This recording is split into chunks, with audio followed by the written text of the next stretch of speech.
രണ്ടാം ഊഴം ഭാഗം 12. ഗോശാലകൾ ആരംഭിക്കുന്നതിനടുത്ത് ഒഴിഞ്ഞ കൽക്കുളത്തിൻ്റെ കരയിൽ ഞാൻ നിന്നു. അകലെ എവിടെയോ നിന്ന് നായ്ക്കളുടെ കുരയും ഒറ്റപ്പെട്ട പശുക്കിടാങ്ങളുടെ കരച്ചിലും കേട്ടു. പിന്നിൽ നടന്നെടുക്കുന്ന ശബ്ദം കേട്ടപ്പോൾ അർജുനനോ സഹദേവനോ ആയിരിക്കുമെന്ന് കരുതി. നോക്കിയപ്പോൾ ജ്യേഷ്ഠൻ തന്നെ. കുറേ സമയം വെറുതെ മിണ്ടാതെ നിന്നു. ബലരാമൻ ജ്യേഷ്ഠൻ വേഗം തിരിച്ചുപോയി. കൃഷ്ണനും അർജുനനും ആഘോഷിക്കാൻ മദ്യം അന്വേഷിക്കുന്നത് കണ്ടപ്പോൾ ഞാൻ വെറുതെ നടന്നു. കുളത്തിലെ വെള്ളം പായൽ മൂടി കിടന്നിരുന്നു. അതിൻ്റെ വിടവിൽ വന്ന് ഒരു വലിയ മീൻ വെള്ളം കുടിച്ച് താണുപോയി. ജ്യേഷ്ഠൻ കുളത്തിന് ചുറ്റും നടന്നു. പിന്നെ ഗോശാലകളെ നോക്കിക്കൊണ്ട് പറഞ്ഞു, പാഞ്ചാലന് 20,000 പശുക്കളുണ്ടത്രേ. ഞാൻ ഒന്നും പറഞ്ഞില്ല. ജ്യേഷ്ഠൻ കുറേക്കൂടി അടുത്തേക്ക് വന്നു. അർജുനൻ ഭാഗ്യവാനാണ്, ദ്രൗപദിക്ക് അനുരൂപൻ. അദ്ദേഹം ശബ്ദമില്ലാതെ ചിരിച്ചു. കൃഷ്ണവർണ്ണത്തിന് ഇത്ര സൗന്ദര്യമുണ്ടാകുമെന്ന് ദ്രൗപദിയെ കണ്ടപ്പോഴാണ് ഞാൻ മനസ്സിലാക്കുന്നത്. ഞാൻ ചിരിക്കാൻ ശ്രമിച്ചു നോക്കി. അർജുനൻ തന്നെ ദ്രൗപദി വിവാഹം കഴിക്കണം, അതല്ലേ ശരി? എന്തൊരർത്ഥശൂന്യമായ ചോദ്യം. പക്ഷെ തൻ്റെ വാക്ക് വെറുതെയായതോർത്താണ് അമ്മയുടെ വിഷമം. ഞാൻ കുറച്ചപ്പുറം പൊളിയാത്ത ഇടനോക്കി മതിലിലിരുന്നു. ബഹുഭർതൃത്വം പുരാണങ്ങളിൽ ധാരാളം കേട്ടിട്ടുണ്ട്. ജഡലിയെപ്പറ്റി അറിയില്ലേ? എനിക്കറിയില്ല. പഴയ കഥകളിൽ ജ്യേഷ്ഠനോളം എനിക്കറിവില്ല. സപ്തർഷിമാരുടെ ഭാര്യയായിരുന്നു ജഡല, പിന്നെ വാർക്ഷി. അതുപോലെ എത്രയോ സന്ദർഭങ്ങളുണ്ട്. പക്ഷേ അർജുനന് അവകാശപ്പെട്ടതാണ് ദ്രൗപദി. അതിലെനിക്ക് സംശയമൊന്നുമില്ല. അമ്മയ്ക്ക് പറഞ്ഞ വാക്കോർത്താണ് വിഷമം. ഞാൻ ജ്യേഷ്ഠൻ്റെ ചിന്താഗതി ശരിക്കും മനസ്സിലാക്കിക്കൊണ്ട് തന്നെ ഒന്നും പറയാതെയിരുന്നു. പിതാമഹൻ കൃഷ്ണദ്വൈപായനനോ ഇളയച്ചൻ വിതുരരോ ധർമാധർമ്മങ്ങൾ അറിയുന്ന ആരെങ്കിലും അടുത്തുണ്ടായിരുന്നെങ്കിൽ ഉപദേശം ചോദിക്കാമായിരുന്നു. എന്തുപദേശം? എൻ്റെ സ്വരം പരുഷമായി. അർജുനനുള്ളതാണ് ദ്രൗപദി. ബഹുഭർതൃത്വം കൂടിയേ കഴിയൂ എങ്കിൽ ജ്യേഷ്ഠനും പങ്കുചേരാം. അവൻ്റെ വീര്യവും ശേഷിയും കൊണ്ട് വിജയം നേടിയ അവൻ്റെ കൂടി അഭിപ്രായം അറിയണം. എന്നിട്ട് മാത്രം. പിന്നെ ദ്രൗപദി. ഓ, സ്ത്രീകളുടെ ഹിതാഹിതങ്ങൾ നോക്കുന്നത് എന്നും നമ്മൾക്ക് പതിവില്ലല്ലോ. ജ്യേഷ്ഠൻ അതിൽ കയറി തർക്കിച്ചു. എന്നാര് പറഞ്ഞു? കുരുവംശം എന്നും സ്ത്രീകളെ പൂജിച്ചിട്ടേയുള്ളൂ. അന്തനു വേണ്ടി ഗാന്ധാരി വലിയമ്മയെ വിലയ്ക്ക് വാങ്ങി. സന്തതിയുണ്ടാവില്ലെന്നറിഞ്ഞിട്ടും രണ്ടാം ഭാര്യയായി ശല്യർ പൊൻകെട്ടികൾക്കും രത്നങ്ങൾക്കും പകരം മാതൃയെ പാണ്ഡുവിന് വിറ്റു. നമ്മുടെ അച്ഛന്, അതെ നമ്മുടെ അച്ഛന്, ആരെങ്കിലും മാതൃചെറിയമ്മയുടെ ഹിതം ചോദിച്ചുവോ ആവോ? ഞാൻ ക്ഷോഭിക്കാതിരിക്കാൻ ശ്രമിച്ചു. അമ്മയുടെ വാക്ക് എന്ന് പുൽത്തുരുമ്പിൽ വിടാതെ തൂങ്ങിപ്പിടിച്ച് നിൽക്കുന്ന ജ്യേഷ്ഠൻ. വേദവേദാംഗ ശാസ്ത്രങ്ങളിൽ ഇയാൾ എത്ര വിജ്ഞനായാലും നിന്ദയാണ് അർഹിക്കുന്നതെന്ന് എന്ന് തോന്നി. നെടുവീർപ്പോടെ ജ്യേഷ്ഠൻ എഴുന്നേറ്റു. തർക്കിച്ചാൽ മന്ദനായ അനുജനും ചിലപ്പോൾ പറ്റിയ വാക്കുകൾ കിട്ടും. അത് മനസ്സിലായപ്പോഴാവണം കൂടുതൽ ഒന്നും പറയാതെ നടന്നു. ഞാൻ വിടാൻ ഉദ്ദേശിച്ചിരുന്നില്ല.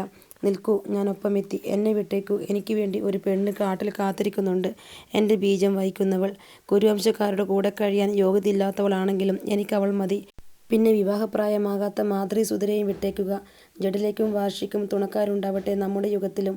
ജ്യേഷ്ഠൻ പോയപ്പോൾ ആകെ ഒരു കയ്പാണ് തോന്നിയത്. പിന്നെ മനസ്സിന് ഭാരം ചൊരിഞ്ഞു കളഞ്ഞ ആശ്വാസം.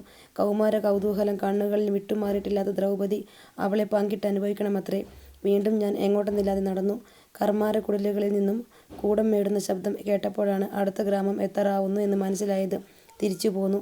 ഇരുട്ടിൽ കുശവൃഹത്തിൻ്റെ പരിസരത്തിലെത്തിയപ്പോൾ ചെടിപ്പടർപ്പിൽ നിന്ന് എന്തോ ശബ്ദം കേട്ടു. ഒരു കാലൊച്ച, ഒരു ചില്ലയൊടിക്കുന്ന ശബ്ദം.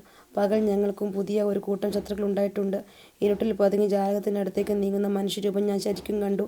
പിന്നാലെ ശബ്ദം കേൾക്കാത്ത വിധം എത്തിച്ചേർന്നു. ശത്രുവല്ലെങ്കിൽ ശത്രുവിൻ്റെ ചാരൻ. എത്തിവെളിഞ്ഞ് അകത്തേക്ക് കയറാൻ ശ്രമിക്കുന്ന അവൻ എൻ്റെ കനത്ത ഭുജവലയത്തിൽ ഒതുങ്ങിയപ്പോൾ പിടഞ്ഞു. വിചാരിച്ചതിലേറെ ബലവാനായ പ്രതിയോഗി. എങ്കിലും എൻ്റെ കയ്യിൽ നിന്ന് കുതറി രക്ഷപ്പെടാൻ അയാൾക്ക് കഴിഞ്ഞില്ല. കൊല്ലാൻ എളുപ്പമാണ്. അതിനു മുമ്പ് ശത്രു ആരാണെന്നറിയണം. നീ ആര്? ആരുടെ ചാരനാണ്? ചാരനല്ല, ശത്രുവുമല്ല. അപ്പോൾ ഇരുട്ടിൽ ആ മുഖം ഞാൻ തിരിച്ചറിഞ്ഞുവെന്ന് സംശയം തോന്നി. പിടിവിട്ടപ്പോൾ അയാൾ പറഞ്ഞു, ഞാൻ ദൃഷ്ടദ്യുമ്നനാണ്, യുവരാജാവ്. പരദേശത്ത് നിന്ന് വന്ന ബ്രാഹ്മണർ പാർക്കുന്ന കുടിലേതാണ്. ഞാൻ ചിരിച്ചു. അതിലൊരാളാണ് മുമ്പിൽ. സ്വാഗതം. അപ്പോൾ കുമാരനും എന്നെ തിരിച്ചറിഞ്ഞു. നിങ്ങൾ ആരാണെന്ന് രഹസ്യമായി അറിയാൻ അച്ഛൻ അയച്ചതാണ് എന്നെ. ഞങ്ങൾ 5 പേരുണ്ട്. നല്ല കാലത്ത് ഞങ്ങളെ പാണ്ഡവരെന്ന് ആളുകൾ വിളിച്ചു. ഊഹാപോഹങ്ങൾ പലതും കേട്ടു. അച്ഛൻ വളരെ അസ്വസ്ഥനായപ്പോൾ ചാരപ്പണി ഞാൻ തന്നെ ഏറ്റെടുത്തതാണ്. ഞാൻ ഭീമസേനൻ. ദ്രൗപദിയെ മത്സരത്തിൽ നേടിയ വില്ലാളി എൻ്റെ അനുജൻ അർജുനൻ. ജ്യേഷ്ഠൻ യുധിഷ്ഠിരനും മാതൃസൂദർ നകുല സഹോദരന്മാരും കൂടെയുണ്ട്. ഓ, ഞങ്ങൾ സംശയിച്ചതുപോലെ തന്നെ. ആശ്വാസം. വേത്രകീയൻ്റെ സേവകൻ ഭഗനെ കൊന്നതും ഒരു ബ്രാഹ്മണനായിരുന്നു എന്ന് കേൾക്കുന്നു. പുരുഷമേധം മുടക്കിയത്രേ. ഞാൻ ചിരിച്ചു. ബ്രാഹ്മണൻ തന്നെ. കിഴക്കൻ കാട്ടിലെ ഋഷിവാടങ്ങൾ മുഴുവൻ തകർത്ത് നടക്കുന്ന ഹിഡിംബനെ കൊന്നത് ബ്രാഹ്മണ വേഷം കെട്ടുന്നതിന് മുമ്പ് ഒരു വഴിപോക്കൻ. ചിരിച്ചുകൊണ്ട് ദൃഷ്ടദ്യുമ്നൻ എന്നെ വന്ദിച്ച് ആശ്ലേഷിച്ചു. ഞങ്ങൾ എന്ത് ചെയ്യണമെന്ന് പറയൂ. ധൃതരാഷ്ട്രൻ്റെ പക്ഷഭേദങ്ങളെപ്പറ്റി ഞങ്ങളും അറിയും. ഞാൻ എന്തിനും കൂടെയുണ്ട്. വേണ്ടി വരും. സഹായം ചോദിച്ച് ഞങ്ങൾ വരും അടുത്തൊരിക്കൽ. അയാൾ എൻ്റെ കൈ പിടിച്ചു. സ്വാഗതം, എപ്പോഴും സ്വാഗതം. അകത്തു വന്ന് മറ്റുള്ളവരെ പരിചയപ്പെടാം, സഹോദരിയെ കാണാം എന്നൊക്കെ ഞാൻ നിർബന്ധിച്ചു. ഇപ്പോഴില്ല, വിവാഹം കഴിയട്ടെ. അച്ഛനെ അറിയിക്കാൻ ഞാനിപ്പോൾ തന്നെ പോകട്ടെ. ദൃഷ്ടദ്യുമ്നൻ പോയപ്പോൾ ഞാൻ വീടിനകത്ത് കടന്നു. അമ്മയുടെ കാൽക്കൽ ദ്രൗപദി ശാന്തമായി കിടന്നുറങ്ങുന്നു. എനിക്കായി കരുതി വെച്ച ആഹാരത്തിന് മുമ്പിൽ ഞാൻ ചെന്നിരുന്നപ്പോൾ അമ്മ എഴുന്നേറ്റ് വന്നു. മൺചരാതിലെ തിരി തെളിച്ചു. വിവാഹം ആഘോഷമായി തന്നെ നടത്തണം, ഞാൻ മൂളി. സന്ധ്യയ്ക്ക് ഞാൻ ബലിയും ദാനവും കൊടുത്തു. ആ ബ്രാഹ്മണനെ തന്നെ വിതുരരുടെ അടുത്തേക്ക് അയക്കുകയും ചെയ്തു. പിന്നീട് അമ്മ ബലരാമനും കൃഷ്ണനും നടത്തിയ സന്ദർശനത്തെപ്പറ്റി പറഞ്ഞു. ദ്വാരകയിലെ കൊട്ടാരത്തിൻ്റെ പണി തീർന്നിട്ടില്ല. എന്നാലും യാദവർ അവിടേക്ക് താമസം മാറ്റിയിരിക്കുന്നു. ദുര്യോധനെ ഗദായുദ്ധം പഠിപ്പിക്കാൻ ബലരാമൻ ഹസ്തിനപുരത്ത് കുറേ ദിവസം താമസിച്ചു എന്ന വിശേഷം പറഞ്ഞു. ആ പുരോഹിതൻ മഹാപണ്ഡിതനാണ്. ബഹുഭർതൃത്വത്തിൽ ദോഷാരോപണത്തിന് വഴിയില്ലെന്ന് അദ്ദേഹവും പറഞ്ഞു. അമ്മയും പറഞ്ഞു വരുന്നത് എന്താണ്? യുധിഷ്ഠിരൻ്റെ പ്രേരണ കൊണ്ടാണോ അമ്മ വീണ്ടും ദ്രൗപദിയുടെ വിവാഹക്കാര്യം എന്നോട് സംസാരിക്കുന്നത്? ഞാൻ പാഞ്ചാലരുടെ ബന്ധത്തിൻ്റെ പിൻബലത്തോടെ ഹസ്തിനപുരത്തിൽ ജ്യേഷ്ഠൻ്റെ അവകാശം സ്ഥാപിക്കുന്ന കാര്യം ഓർമ്മിപ്പിച്ചു. ദ്രുപദനെ മുഷിപ്പിക്കരുത്. അതാണിപ്പോഴത്തെ ആവശ്യം. ബഹുഭർതൃത്വത്തേക്കാൾ പാണ്ഡവർ ആലോചിക്കേണ്ട പ്രശ്നം അതാണിപ്പോൾ. അത് വേണം. നിങ്ങൾ 5 പേരും പിണങ്ങിപ്പിരിയാതെ എന്ന് നിന്നാലേ പാണ്ഡവർ ഒരു ശക്തിയാവൂ. അതിനാവശ്യമാണ് നീ പുച്ഛിച്ച് സംസാരിക്കുന്ന ഈ ബഹുഭർതൃത്വം. ശാസ്ത്രം സഹായത്തിന് വരുന്നെങ്കിൽ നല്ലത്, ഇല്ലെങ്കിലും. പക്ഷേ ഞാനെന്തോ പറയാൻ വാക്കുകൾ തിരഞ്ഞു. ജ്യേഷ്ഠൻ്റെ മുന്നിൽ വാചാലനായി മാറിയ ഞാൻ ഇവിടെ വിഷമിക്കുന്നു. ദ്രൗപദിയെ നോക്കി കണ്ണുകളിലൊക്കെ കാമമുണ്ടായിരുന്നു. കൗമാരം വിടാത്ത സഹധർമ്മിണിയടക്കം ഞാൻ കണ്ടതാണ്. സ്ത്രീയായ എനിക്കേ അത് കാണാൻ കഴിയൂ. ഞാൻ ഭക്ഷണത്തിൽ നോക്കി തല കുമ്പിട്ടിരുന്നു. എനിക്കത് ബാധകമല്ല എന്ന ഉദാസീന ഭാവത്തിൽ.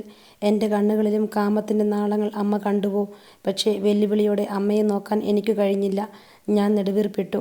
ഇളം തണുപ്പുള്ള നിശാവായുവിൽ എൻ്റെ അടുത്തേക്ക് നനുത്ത സൗന്ദര്യം ഒഴുകിയെത്തുന്നുണ്ടോ? താമരപ്പൂവിൻ്റെ സൗരഭ്യം. അമ്മ മൃദുവായ സ്വരത്തിൽ സംസാരിച്ചു കൊണ്ടിരുന്നു. ഈ 5 പേർ ഒത്തുനിൽക്കുന്നതിലാണ് പാണ്ഡവരുടെ ശക്തി. 5 അക്ഷൗഹിണികളേക്കാൾ കരുത്ത് അതിനാണ്. എൻ്റെ മക്കൾ ഒരു മഹാരാജ്യം വാഴണം. വാഴും. ഇങ്ങനെയൊന്നുമില്ലെങ്കിലും ഞങ്ങൾ ഒരുമിച്ച് നിൽക്കും, ജയിക്കും.